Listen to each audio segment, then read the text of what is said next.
നമസ്കാരം. ടൈം മീഡിയയിലേക്ക് സ്വാഗതം. ഇന്ത്യയിലെ നമ്മുടെ കേരളത്തിലെയും അടുക്കളകളെയും നമ്മുടെ വാഹനങ്ങളെയും ഒരേപോലെ ആശങ്കയിലാഴ്ത്തുന്ന ഒരു വാർത്തയാണ് ഇപ്പോൾ പുറത്തു വരുന്നത്.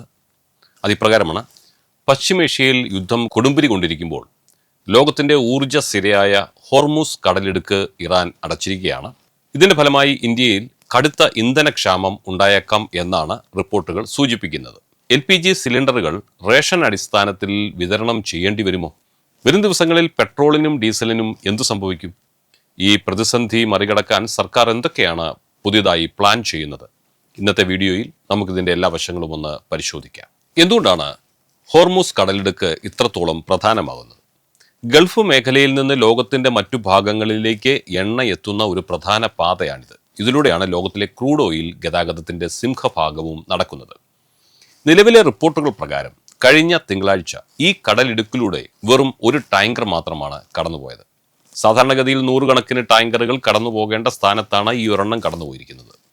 നിലവിൽ കടലിടുക്കിന്റെ ഇരുവശങ്ങളിലുമായി 706ഓളം ടാങ്കറുകൾ കുടുങ്ങിക്കിടക്കുന്നു എന്നാണ് വാർത്താ ഏജൻസികൾ റിപ്പോർട്ട് ചെയ്തിരിക്കുന്നത്. ഇതിൽ പകുതിയോളം ക്രൂഡ് ഓയിൽ ടാങ്കുകളാണ്. ക്രൂഡ് ഓയിൽ നിറച്ച ടാങ്കുകൾ. ഗതാഗതം പൂർണ്ണമായും തടസ്സപ്പെട്ടാൽ അത് ഇന്ത്യയെ പോലുള്ള ഇറക്കുമതിയെ ആശ്രയിക്കുന്ന രാജ്യങ്ങളെ വല്ലാതെ ശ്വാസം മുട്ടിക്കുമെന്ന് പ്രത്യേകം പറയേണ്ടതില്ലല്ലോ. ഇനി നമുക്ക് ഇന്ത്യയിലെ LPG പ്രതിസന്ധിയെ സംബന്ധിച്ച് എന്താണ് പുതിയ വാർത്തയെന്ന് നോക്കാം.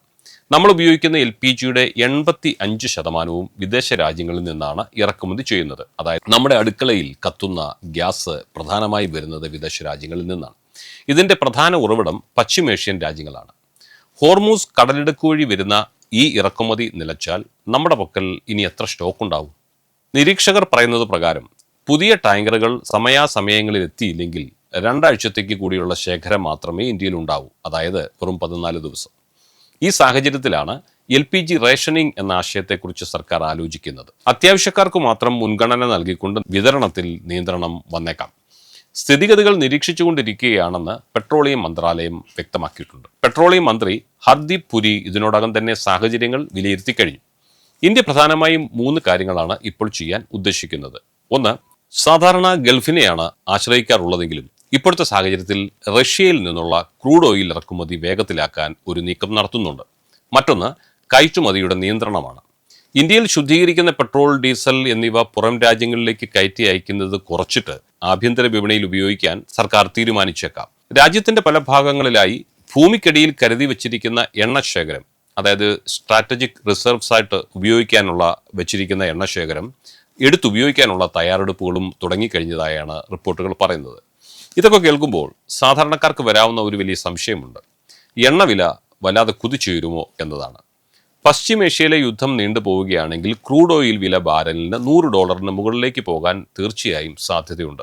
ഇത് ഇന്ത്യയിൽ പെട്രോൾ, ഡീസൽ വില വർധനവിന് കാരണമായേക്കാം. കൂടാതെ LPG ലഭ്യത കുറഞ്ഞാൽ അത് ഭക്ഷണ സാധനങ്ങളുടെ വിലക്കയറ്റത്തിലേക്കും നയിക്കും. ചൈനയും ഇന്ത്യയുമാണ് ഗൾഫ് എണ്ണയെ ഏറ്റവും കൂടുതൽ ആശ്രയിക്കുന്ന 2 രാജ്യങ്ങൾ. അതുകൊണ്ട് തന്നെ ഈ പ്രതിസന്ധി ഈ 2 രാജ്യങ്ങളെയും സാരമായിട്ട് ബാധിക്കാം. ചുരുക്കത്തിൽ, ഹോർമൂസ് കടലിടുക്കിലെ പ്രതിസന്ധി പരിഹരിക്കപ്പെട്ടിട്ടില്ലെങ്കിൽ ഇന്ത്യക്ക് വരും മാസങ്ങൾ വലിയ വെല്ലുവിളിയുടെ ദിവസങ്ങളാവും. എന്നാൽ സർക്കാർ ബദൽ മാർഗങ്ങൾ തേടുന്നുണ്ട് എന്നത് നമുക്ക് ആശ്വസിക്കാൻ വക നൽകുന്നു. റഷ്യയിൽ നിന്നും ബ്രസീലിൽ നിന്നും കൂടുതൽ എണ്ണ എത്തിക്കാനുള്ള ശ്രമങ്ങൾ വിജയിച്ചാൽ നമുക്ക് ഈ പ്രതിസന്ധിയെ മറികടക്കാൻ കഴിയും.